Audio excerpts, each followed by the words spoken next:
My sister hijacked my graduation party mic, humiliated me with lies, then months later was dragged from court in handcuffs, screaming my name. My sister Claudia has been mean to me for as long as I can remember. When we were kids, she cut the head off my favorite stuffed bunny while staring me straight in the eye and remarked, "Well, now it's realistic. Bunnies die." If I ever got new clothes, she would borrow them without asking, return them dirty or stretched out, and laugh at my tears. My mother gave me a necklace for my 10th birthday that I had been wanting 4 months. The very next day, Claudia flushed it down the toilet during an argument and then gaslit me with, "You probably lost it. You're always careless. School was even worse." She would create stories about me, tell embarrassing lies to my crushes, and insult me in front of her friends. If I received decent grades, she'd accuse me of attempting to make her look stupid. If I struggled with something, Mom would tell everyone that I was slow. My parents consistently dismissed it as sibling rivalry, the standard, "You two need to get along. One day you'll only have each other's speech." But I quickly discovered that my sister did not want to get along. She wanted me to feel embarrassed and humiliated. By the time high school came along, I had mastered the art of staying out of her way, but she kept digging at me. When I joined the debate team and began winning competitions, she insulted me as a desperate nerd attempting to appear important. When I was accepted to my ideal institution, she sneered, "Don't get too excited.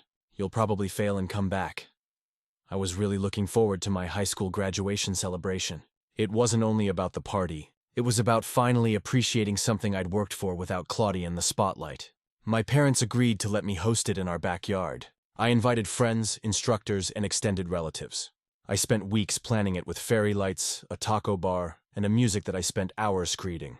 Of course, Claudia was upset about it. She began with passive-aggressive statements. Why did she have a lavish party? I didn't receive one. She did, although she did not enjoy parties back then. It's only high school. Nobody cares. I'm going to be extremely bored that day. I told her straight up, if you can't be nice, just stay out of the way. She smirked and added, "Don't worry, I'll make it memorable." That should have been my warning. Everything began out well on the celebration day. Then Claudia made her move. First, she turned up the music to ear-splitting levels and began playing songs she knew I detested. When I ordered her to stop, she said loudly to my guests, "Oh, sorry, I didn't realize the party dictator was here." Then, when everyone was eating, she inadvertently spilled Coke all over the dessert table, ruining the cake, cupcakes, and fruit display I had worked so hard on. She fake apologized in the most sarcastic tone possible. "Oops, my bad. Guess we'll have to diet it today." But the worst thing happened afterward. Claudia took the microphone for the speech I had not asked her to give while I was conversing with my old English teacher. She began recounting humiliating things about me, some exaggerated, others just made up. Examples include one time she peed her pants in middle school. She once cried for an hour because I ate her cookie. "Don't worry. She's going to be a great college student if she can survive without Mom packing her lunch." Everyone laughed awkwardly, but I could feel my cheeks burning. I tried to take the microphone, but she yanked it away. That was when I snapped. I told her to go. She rolled her eyes and said, "Relax, it's just a joke." God, you're so sensitive. She walked away, but the harm had been done. The mood of the celebration was ruined. People kept attempting to console me, but all I could think was, she did it again. She couldn't let me have this one day. After that, I stopped speaking with her totally. I didn't respond to her texts, calls, or snarky apology, which simply said, "Sorry if you took it the wrong way." For the following 6 months, she tried to behave as if nothing happened. At family dinners, she'd sit next to me and ask about school as if we were closest friends. If I ignored her, she'd say, "Wow, still holding a grudge. You need to get over it." Then over Thanksgiving, she made one last dig. "You're acting like I ruined your wedding or something. It was just a high school party." I gave her a straight face and responded, "It was my celebration. You ruined it on purpose. You've been tearing me down my whole life, and I'm done giving you access to me." And I intended it. I stopped inviting her to my events. I exited family group chats and informed my parents. If she's there, I'm not. Naturally, the guilt tripping began right away. My mother called last week and said Claudia was ready to talk. She put her on speaker mode without telling me, and Claudia's first words were, "So, are you done being dramatic?" I hung up right away and tossed my phone across the room where it bounced off my dorm wall.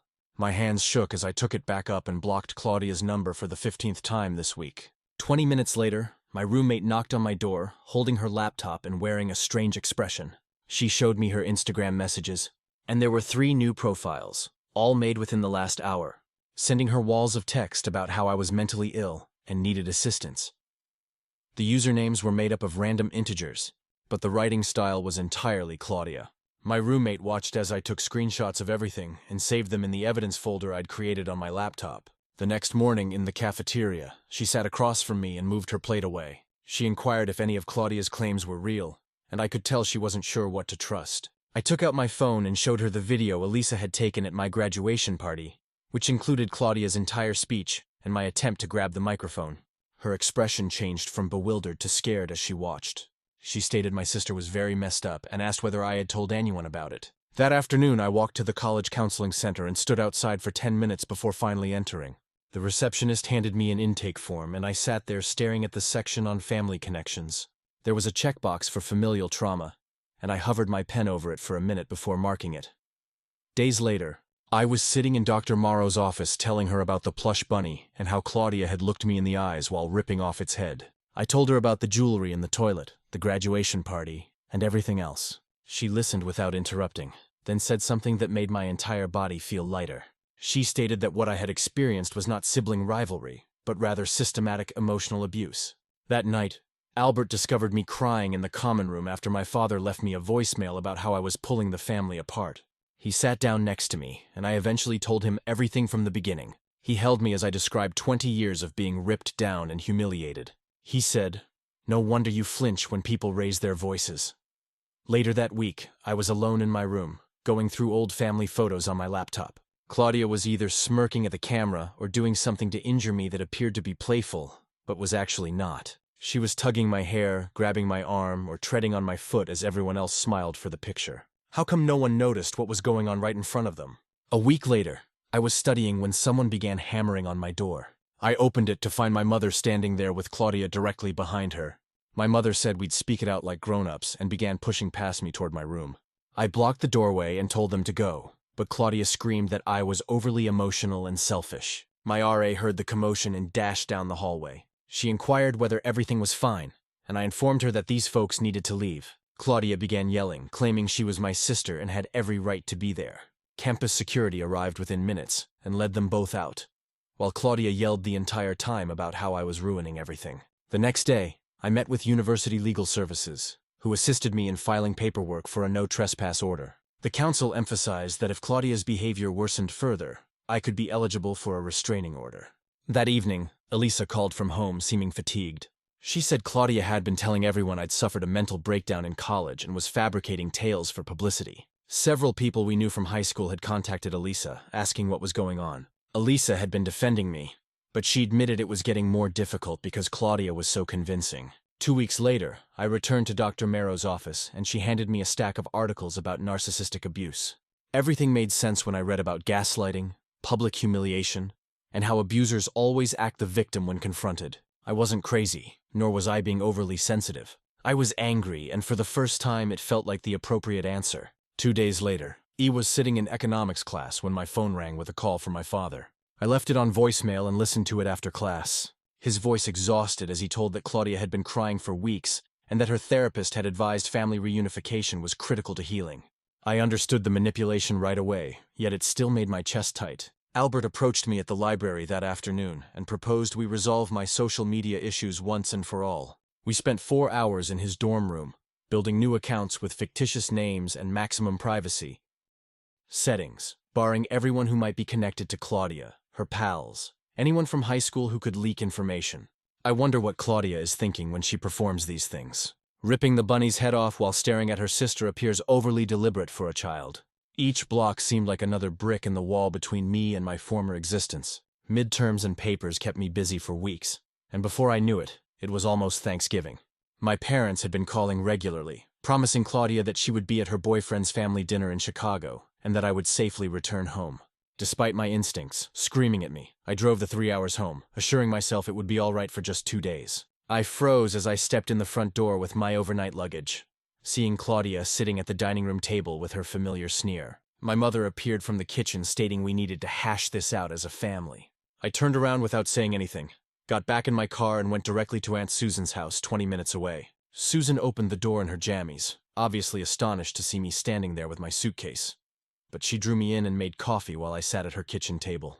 Over store-bought pumpkin pie, I told her everything, beginning with the graduation celebration and progressing back through years of agony. Her expression darkened with each anecdote until she eventually set down her fork and stated that she had always wondered why I was so silent at family gatherings. The travel back to college was lengthier due to holiday traffic, and when I got to my dorm room at midnight, I saw that my door was slightly open despite the fact that I had secured it.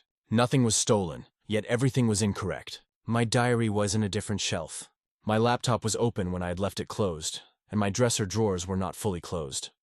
My skin crawled as I examined each nook, looking for minor clues that someone had touched everything. Campus security took a report, but without proof of forced entry or larceny. They could only offer increased patrols. 3 days later, I returned to Dr. Morrow's office to describe the incident, and she assisted me in recognizing the pattern of escalation in Claudia's behavior, explaining that losing control over me was making her frantic. We spent the hour developing a comprehensive safety plan that included emergency contact information, documentation, tactics, and particular routines for various eventualities. I was heading back from that appointment when my phone alerted me to an email from an unfamiliar address. The mail included old Instagram photographs that I removed months ago, modified to appear compromising, with my face superimposed onto other bodies in provocative postures. Although the content was brief, Claudia's writing style was instantly apparent in her threat to send them to my teachers. I went straight to campus police, who took the blackmail threat seriously and called up a detective who specialized in cybercrime. She stated that blackmail was a felony and that they could track IP addresses, officially launching an inquiry that afternoon with case numbers and evidence logs. A week later, I was studying in the library when my mother called, distraught and yelling that Claudia had told her I was attempting to have her arrested for nothing. She requested that I drop the charges immediately, claiming that I was wrecking my sister's future due to minor sibling squabbles. But I hung off while she was still speaking. Albert had been watching everything unfold and discuss my issue with his folks during their weekly video conversation. His mother, who worked as a social worker, encouraged me to spend winter break with them at their home near Cleveland. When I visited at their house 2 weeks later, his mother sat with me in the living room and softly validated what I'd gone through, marking the first time an adult had taken my side without making excuses for Claudia or attempting to reconcile. When I returned to university after winter break, the nightmares began immediately away. I'd have dreams of Claudia standing at my dorm room doorway, sitting in the back of my courses, or waiting outside my job at the campus bookstore. The dreams were so genuine that I'd wake up at 3 a.m. I had to check my door lock 3 or 4 times before I could even consider going back to sleep. My roommate began to question my well-being since I would get up several times each night to ensure the door was closed and the windows were fastened. The lack of sleep made things difficult, but I couldn't stop myself from double-checking everything. 2 weeks into the semester, Elisa texted me a slew of screenshots that made my stomach drop. Claudia had been emailing all of our high school pals on Facebook with a completely made-up story about how I had stolen money from our parents and developed drug problems in college. She claimed that I had been begging family members for money to maintain my habits, which was why I had cut her off. Most people who knew me didn't believe it, Elisa remarked. However, I noticed from the screenshots that some individuals were starting to ask questions and wonder if there was any truth to it. He was sitting in the library trying to focus on my chemistry homework when my phone called with an unfamiliar number. It was the detective who had been managing my case, and he had some news that made me drop my head on the desk. They traced the blackmail emails I'd been receiving to a coffee shop 3 blocks from Claudia's apartment. These security cameras showed her sitting there with her laptop at the exact times the emails were sent, and the investigator stated that they now had sufficient evidence to proceed with charges. The next day, I met with the prosecutor at the courthouse downtown, and she explained what would happen next. She stated that Claudia would be arrested, followed by an arraignment in which she would enter a plea, and they would most likely offer her a deal because this was her first violation. Then, she looked at me and uttered what I had been dreading. Days later, I was in my economics class when my phone started vibrating nonstop. I came out into the hallway and noticed 5 missed calls from my mother. When I called back, she was shouting so loudly that I had to hold the phone away from my ear. She continued telling me I was evil, that I was destroying our family, and that I couldn't be her daughter if I could do this. My father then took the phone and spoke in a cold and flat tone. A week later, I sat in the rear row of the courtroom, Albert to one side and Dr. Morrow to the other. My palms shook as I watched them carry Claudia in for arraignment. She pled not guilty as the prosecutor had warned me would happen, and the judge freed her on bail with a no-contact order, which meant she couldn't approach me or speak with me in any way. As she went out of the courtroom with her lawyer, she turned and stared directly at me, mouth-thing something I could hear clearly from across the room. Aunt Susan contacted me that afternoon as I was walking back to my dorm. She'd been conducting her own research, speaking with cousins and other family members I hadn't seen in years. Claudia found to have been unkind to several of them, particularly the younger relatives. However, everyone was too terrified or embarrassed to say anything. Susan was compiling a pattern of behavior dating back to when we were young children, documenting everything individuals remembered. The stress of everything made it tough to concentrate on schoolwork. Despite knowing about the no-contact order, I would sit in class continually looking over my shoulder to see whether Claudia was present. My chemistry grade went from an A to a C in 3 weeks, and I couldn't focus long enough to read more than a page of any textbook. Dr. Morrow formally diagnosed me with PTSD at one of our sessions and suggested we meet twice a week to help me cope with everything. 2 weeks after the arraignment, I was doing laundry in my dorm basement when I checked my phone and noticed 3 new voicemails from my mother's number. My heart began beating because I sensed something was wrong. Mom never left voicemail messages. When I played the first one, I didn't hear Mom's voice. The prosecutor added witness intimidation charges the next morning when I handed her the voicemails. She played them for the court at an emergency hearing that afternoon and had promptly revoked Claudia's bail. I stood on the courthouse steps, watching through the glass doors as 2 officers carried my sister away in handcuffs, her hands tied behind her back. I waited for remorse, sadness, or something to hit me, but all I felt was relief. Like if I could finally breathe again after weeks. The next morning, a courier knocked on my dorm room door and delivered a hefty envelope from Brennan Hayes and Associates, Columbus's most expensive law firm. My hands shook as I opened it and read the formal letter advising me to reconsider my position and warning me against irreversibly breaking family relationships, as well as implying that I could face legal action for defamation. Albert found me sitting on my bed 20 minutes later, still holding the letter, and promptly phoned the prosecutor's office while I sat there, motionless.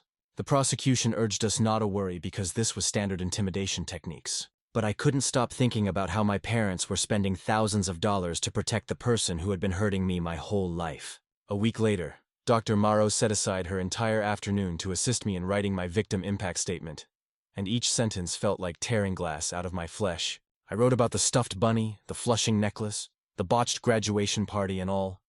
The minor cuts in between that built up to 20 years of misery. She helped me find the words when I couldn't, sitting quietly as I cried through chapters describing how Claudia not only stole my childhood, but also attempted to destroy me future. That same week, Albert's mother called and officially welcomed me to stay with them for the summer, claiming their guest room was already set up and ready for me. Claudia went from cruel sister to criminal mastermind faster than someone failing. Chemistry class, which now appears to include our narrator, thanks to all of this drama, breaking into dorms, making phony pictures, and committing coffee shop crimes. She sat with me in their kitchen and told me about her sister's decision to cut off toxic family members years ago, and how chosen family may be stronger than blood. And I accepted their offer, feeling as if I had finally found firm ground after months of tremors. Elisa had to testify in a deposition the next Tuesday, so she brought the video from my graduation party on her phone and showed it frame by frame to the prosecutor and Claudia's lawyer. The prosecutor contacted Militaire to say that was strong, proof of a pattern of public humiliation and targeted harassment, particularly the point where Claudia seized the microphone as I tried to stop her. 2 weeks later, I was helping Albert's mother prepare dinner, when we heard a hammering on the front door and my mother yelling that she knew I was inside. Albert's mother instructed me to remain in the kitchen while she answered the door, but I could hear everything as Marlene pushed past her and demanded to see me. When I walked into the living room, Marlene's face turned scarlet, yelling about Claudia going to prison and asking if that was what I wanted, my own sister in prison. When I didn't respond or move closer to her, she crossed the room in 3 steps and slapped me hard across the face, the sound reverberating throughout the home. Albert's mother quickly got out her phone and dialed 911, while Marlene continued to yell at me about family loyalty and how I was destroying everything. Within 10 minutes, the police arrived and arrested Marlene Forasol, while I stood there, with Albert's mother's arm around me, my cheeks still burning. I had to submit another police report at the station, and the detective informed me that family violence frequently worsens during legal proceedings, which did not make me feel any better about having to witness my own mother being handcuffed. The next day, I returned to my old home while my parents were at work to pack the few items I wanted to save. I sat in my former bedroom for the final time, gazing at every object and recalling how Claudia had smashed my jewelry box, torn me posters, stolen my diary, and read it aloud to her friends. I left the majority of it behind, taking only a few photos and my old debate medals before locking the door on that room and my life forever. A month later, the prosecutor called to inform me that Claudia had been offered a plea deal consisting of 2 years probation, required therapy, and a permanent restraining order, which I considered reasonable. But Claudia refused, insisting on going to trial because she wanted a chance to give her side of the tale. The prosecution said that narcissists frequently do this because they want to perform. They seek attention and the opportunity to play the victim in front of an audience. 3 days after our talk, a parcel addressed to me arrived at Albert's residence with no return address. Inside was my old plush bunny from when I was 5. Claudia had pulled the head off and it was now badly put back together with black thread.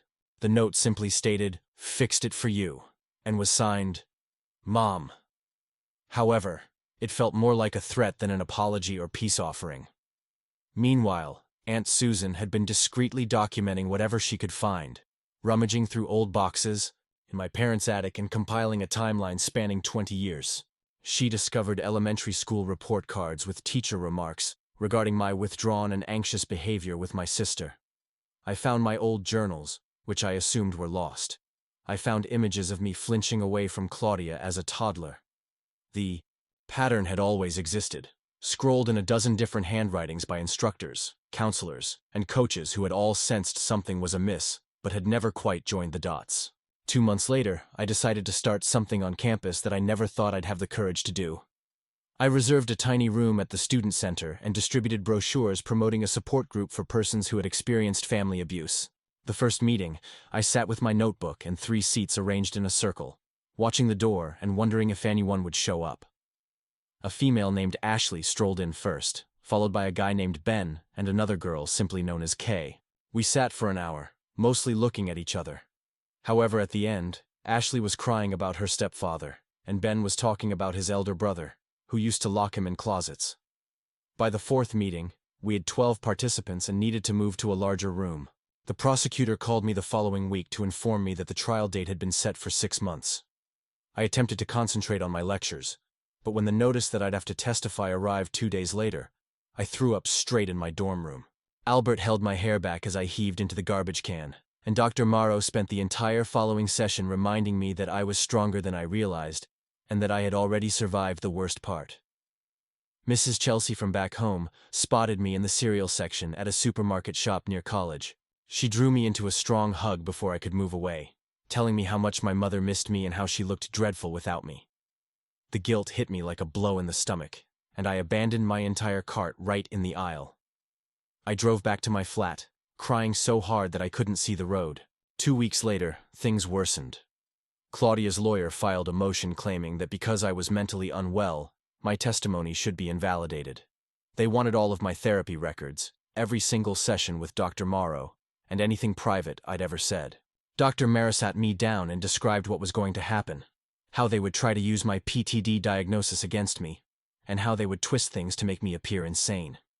The judge limited what they could view, but Claudia's lawyer was still allowed to confront Dr. Morrow about my diagnosis in court. My former English instructor reached out on Facebook after learning about the case from another teacher. She recalls seeing me crying in the restroom after Claudia humiliated me in front of the entire cafeteria junior year. I remembered how I had begged her not to tell anyone since it would just make things worse. She offered to testify about what she had witnessed over the years. I began writing everything down in a private blog just to get it all out of my head. The words came out like poison being drawn from a wound. Page after page of memories I had attempted to forget. Albert read portions of it with my consent and then held me for an hour while I sobbed into his chest. A month later, my father sent me a letter through my lawyer. He was filing for divorce from my mother after she was arrested for assisting Claudia. He wrote that he had failed to protect me, but he still did not want Claudia to go to jail, that she was still his daughter, and that maybe we could all go to treatment together one day. I read it 3 times before throwing it away without responding. At our next meeting, the prosecutor showed me something that made my skin crawl. Security footage from a coffee shop near my hostel, the library, and the parking garage all show Claudia following me for weeks before the blackmail began. She'd been studying my calendar, calculating out when I'd be alone, and organizing everything like it was a sick game. The prosecution stated that the premeditation would make the allegations significantly more serious.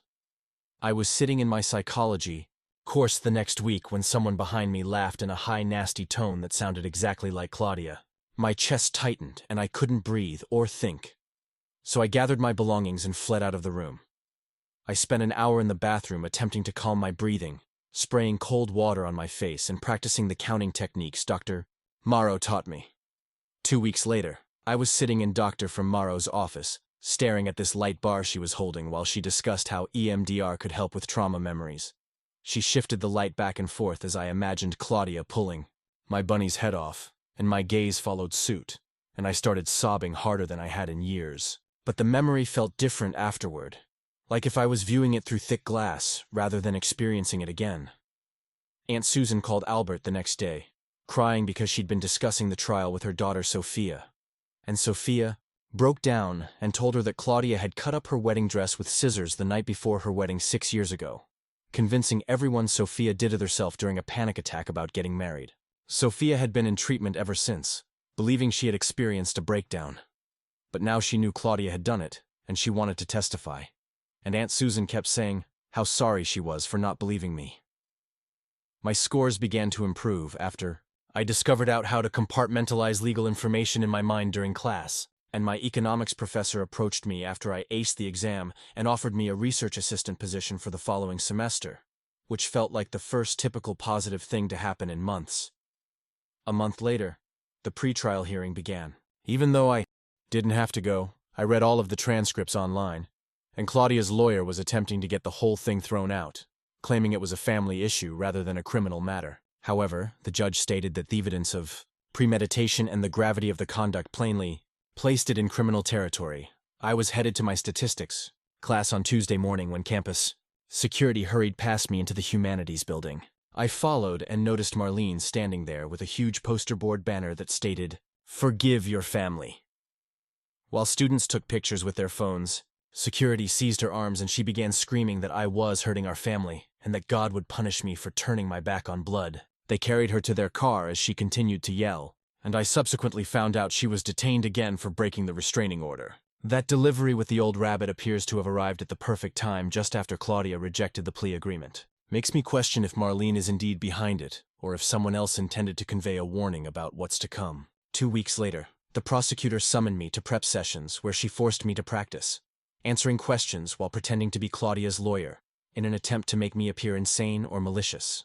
And she kept interrupting me when I became too upset, urging me to take a deep breath and respond with facts. At one of these meetings at the courthouse, I came across a woman named Ashley crying in the washroom, and when I inquired whether she was okay, she claimed her sister had tormented her for 20 years and she was finally filing charges, and we exchanged contacts and began chatting every day because she understood what it was like when everyone told you to just forgive your family. Albert found a USB disk in a box of my old belongings from home, and when we plugged it in, it brought up all of my childhood home videos. And in every single one, Claudia was doing something mean while smiling at the camera, such as pinching me hard enough to make me cry, stepping on my toys, or pulling my hair while my parents were filming birthday parties or Christmas morning, completely focused on the camera and oblivious to what was going on right in front of them.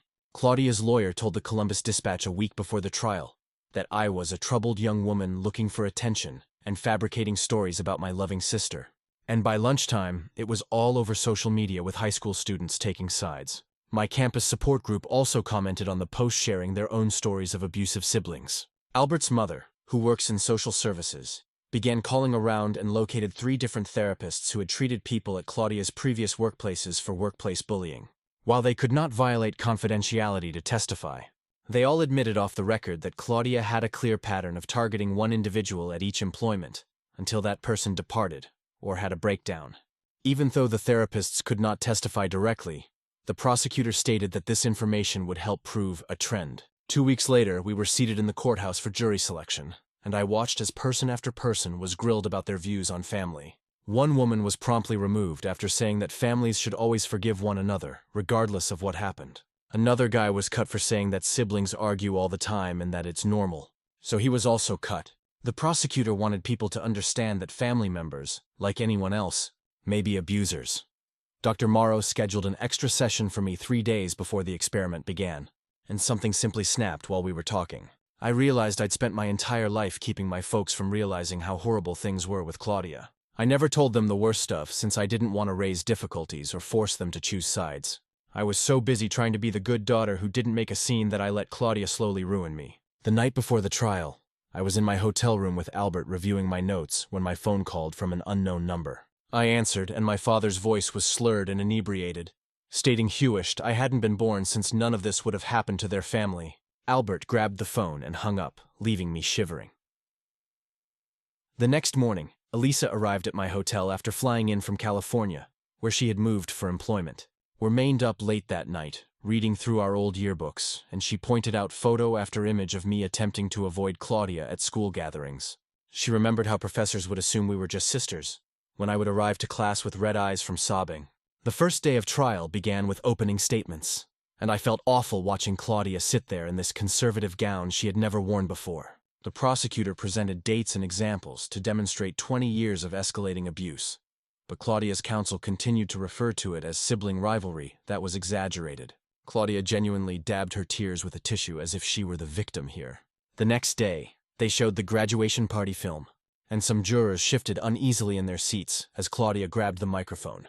Her counsel objected repeatedly, claiming that it was prejudiced, but the judge allowed it to be used as evidence of pattern conduct. During lunch recess, I was returning from the restroom when I noticed Claudia in the corridor. She looked right at me and flashed this charming phony smile before mouthing the words, "I love you, sister," with a mocking look in her eyes that made my skin crawl. I had to hurry to the restroom and puke up. On day 2 of the trial, they called me to testify, and I sat in the witness chair attempting to keep my voice firm. I told them about the bunny when I was 5 and how she looked me in the eyes while pulling off its head. I mentioned the necklace she flushed, the clothes she damaged, and the rumors she started. My voice only cracked once when I described finding my bunny's head in my backpack at school the next day, exactly where she had put it. Several jurors appeared to be upset by the story. Then came cross-examination, and Claudia's lawyer pressed me hard. He claimed that I was jealous of my successful older sister, as well as vengeful and possibly mentally unstable. He kept attempting to twist my remarks, but I just kept responding, "That's not true," and sticking to the truth as Dr. Morrow had taught me. He asked why I waited so long to report anything, and I explained that my parents had always told me it was just sister stuff. After I finished testifying, they called my old English teacher, Mrs. Keller, who had driven up from our hometown. She produced an old teaching diary in which she had written notes about finding me crying in the hallway on several occasions, always after seeing Claudia. She had dates and details regarding her concerns written down from years ago. The prosecutor called my cousin Monica next, and she looked so little as she walked to the witness stand, her hands quivering as she grabbed a tissue. Monica began about Claudia's wedding 3 years ago, when she was a bridesmaid, and how Claudia had ruined her dress the night before by pouring red wine on it while laughing. She burst into tears as she explained how Claudia convinced everyone at the wedding that Monica had gotten drunk and damaged her own dress out of envy. The prosecutor displayed images of the destroyed garment and text exchanges in which Claudia boasted about it to her pals. Monica's voice cracked as she revealed Claudia liked harming people, and some of the jury members took notes while others looked horrified. After Monica stood down, the cybercrime detective entered the stand with a large folder of evidence and began outlining the internet harassment campaign in detail. He showed me IP addresses tracked back to Claudia's devices as well as timestamps demonstrating she had been sending me abusive texts at all hours for months.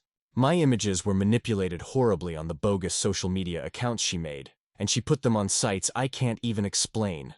The detective demonstrated how complex and organized everything was, including spreadsheets that tracked when to deliver messages for maximum psychological impact. During the lunch break, I was sitting alone in the hallway when my father stepped up, appearing as if he had aged 10 years since I last saw him. His suit was creased and his eyes were red as he stood there staring at me before apologizing and admitting that Hira lies is what she is now. I didn't forgive him, but I nodded because what else could I do given what had happened between us? When court began that afternoon, Claudia finally took the stand in her own defense, dressed in an innocent white frock as if she were a victim. She burst into tears and claimed I'd always been jealous of her and was making stuff up to get attention because I couldn't tolerate being the less successful sibling. Her lawyer asked her simple questions, and she responded with a beautiful voice I'd never heard her use before, blotting away phony tears. The jurors seemed to believe it until the prosecutor began cross-examining her, and asking about the video from my graduation party. She tried to deny it at first, but when he showed the video of her uttering that horrific statement, her entire expression transformed. The prosecutor kept pushing and presenting evidence, and Claudia eventually snapped and screamed that I deserved it because I was constantly trying to make her appear bad.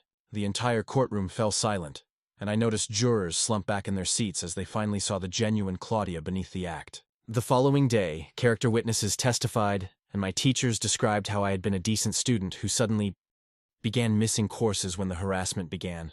My manager at my university job remembered finding me crying in the storage area several times, and Albert mentioned the night terrors I was experiencing.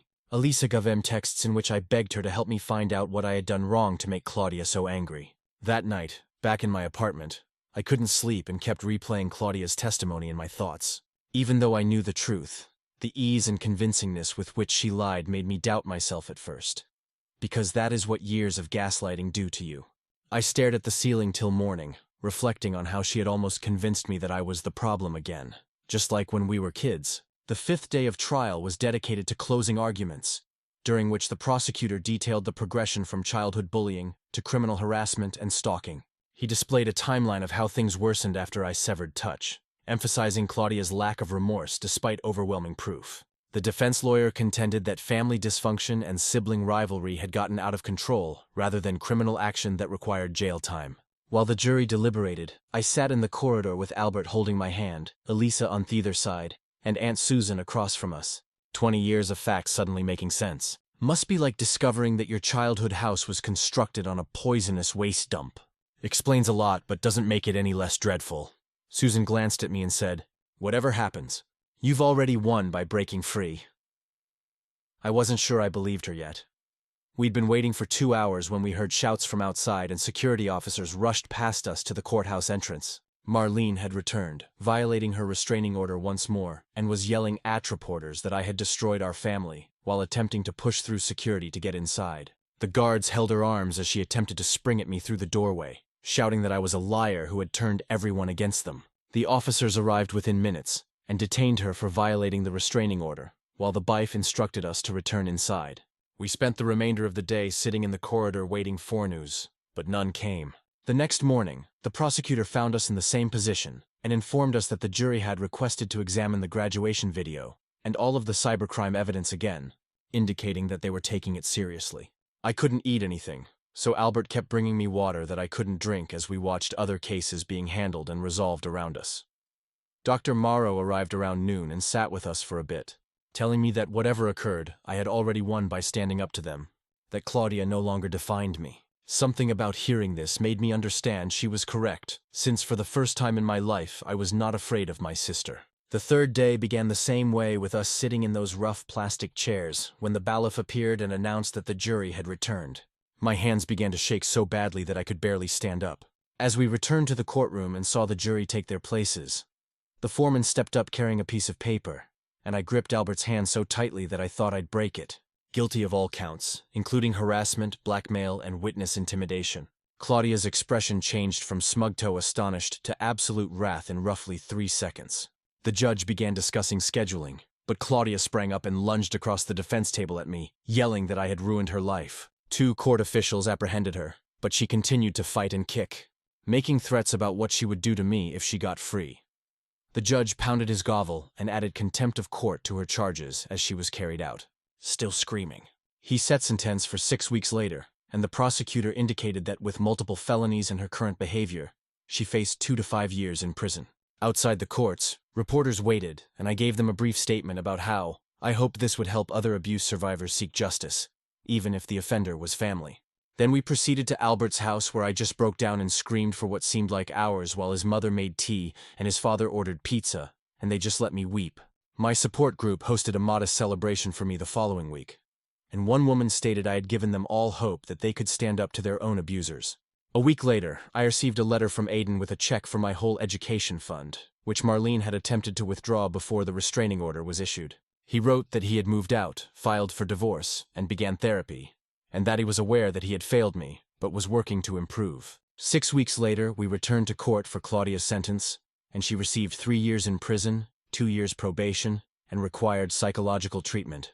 She had to be forcefully hauled out of the courtroom, yelling that I would pay for this, and that she would make me sorry when she left. The prosecutor filed for a permanent restraining order that same day, and the judge granted it right away. Claudia could never contact or come within 500 FT of me again once she was released from prison.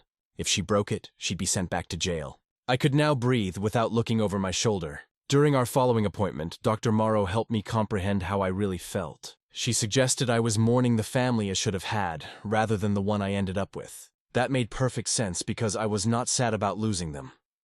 I was unhappy because I never had real parents or a real sibling in the first place. 2 weeks later, Marlene issued a letter through her lawyer stating that she had entirely disowned me. She was removing me from her will and deleting me from the family as if I never existed. Albert and Elisa came over that night and we lit the letter in my backyard fire pit. Watching those cruel comments crumble to ash was liberating. 2 months later, I went to the courthouse and formally changed my last name to Smith, Albert's mother's maiden name. His family had basically adopted me anyway, and they were overjoyed about it. The paperwork was like removing chains I'd worn my entire life. When I returned to campus for sophomore year, everything changed. My grades were excellent. I received the research position I desired and helped to expand the abuse survivors support group. We increased our membership from 5 to over 30. Trauma no longer controlled me. On toasted Thanksgiving that year for me, Albert, his parents, his sister, and the cousin who testified for me. We cooked and laughed together, and no one screamed, threw objects, or delivered hateful words. Albert's father raised a toast to the chosen family and new beginnings. I shed happy tears for the first time in years. A few weeks later, I contributed an anonymous story about sibling abuse to the university newspaper. Within days, my inbox was swamped with messages from other students who shared their own experiences. Some had never informed anyone before. I organized a weekly coffee meetup for anyone who wants to discuss. During one of my therapy appointments in December, Dr. Morrow pointed out that I hadn't addressed Claudia once in the previous 3 meetings. She was correct. I hadn't even considered her. The incessant fear and anxiety had finally subsided. Aunt contacted in January to let me know. Aiden had reached out to her. He had moved into a modest apartment, begun therapy, and was attending support groups for parents who allowed abuse. He wanted her to tell me he was working on himself and would understand if I never saw him again. Maybe someday we can try to reconstruct something. But not now or soon. By the spring semester, Albert and I had moved into a tiny apartment near campus. We sat on our secondhand couch one night, figuring out our junior year schedules and summer internship opportunities. My phone stayed silent the entire time. No furious texts, guilt trips, threats, or dread. I'd created a life that Claudia couldn't touch. Surrounded by people who genuinely loved me. For the first time since I was a kid with my teddy bunny, I felt absolutely protected.